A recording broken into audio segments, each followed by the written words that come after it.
la femme la plus riche du monde n'est plus Françoise Bettencourt-Meyers. Dans le monde fascinant des grandes fortunes, les classements évoluent sans cesse, reflétant les dynamiques économiques et les succès individuels. Françoise Bettencourt-Meyers, héritière de l'Empire L'Oréal, a longtemps occupé la première place en tant que femme la plus riche du monde. Cependant, un nouveau nom vient de s'imposer au sommet, suscitant curiosité et admiration. Cette vidéo explore ce changement majeur dans le palmarès des milliardaires féminines, révélant les facteurs qui ont permis à cette nouvelle figure d'atteindre une telle prospérité. Plongez dans cet univers captivant pour découvrir qui est désormais la femme la plus fortunée de la planète. Alice Walton, une ascension fulgurante dans le classement des fortunes mondiales. Alice Walton, héritière du géant de la distribution Walmart, a connu une carrière remarquable qui l'a propulsée au sommet des classements mondiaux de richesse. Elle a débuté comme analyste d'actions et gestionnaire de fonds chez First Commerce Corporation avant de fonder l'Yama Company, une banque d'investissement.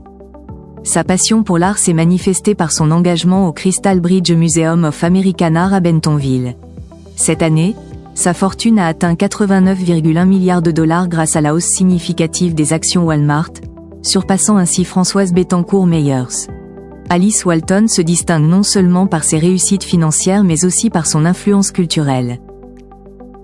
Les dynamiques économiques derrière le changement de leadership. La montée en richesse d'Alice Walton s'explique principalement par l'augmentation notable du cours des actions Walmart, qui a grimpé de 53 à 77 dollars cette année. Cette hausse a renforcé sa position financière, lui permettant de dépasser Françoise Bettencourt-Meyers, dont la fortune a été affectée par une baisse de 15% des actions L'Oréal. En effet, les deux héritières dépendent largement des performances boursières des entreprises familiales qu'elles représentent.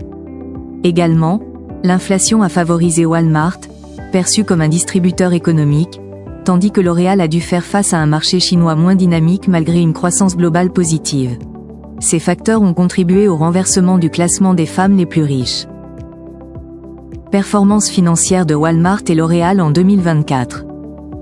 En 2024, Walmart a su tirer parti de son image de distributeur à bas prix pour accroître ses ventes malgré un contexte inflationniste.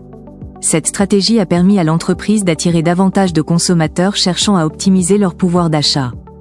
Parallèlement, L'Oréal a affiché une solide performance financière avec une augmentation de 8,8% de son bénéfice net au premier semestre, atteignant 3,65 milliards d'euros, et un chiffre d'affaires en hausse de 7,5% à 22,12 milliards d'euros.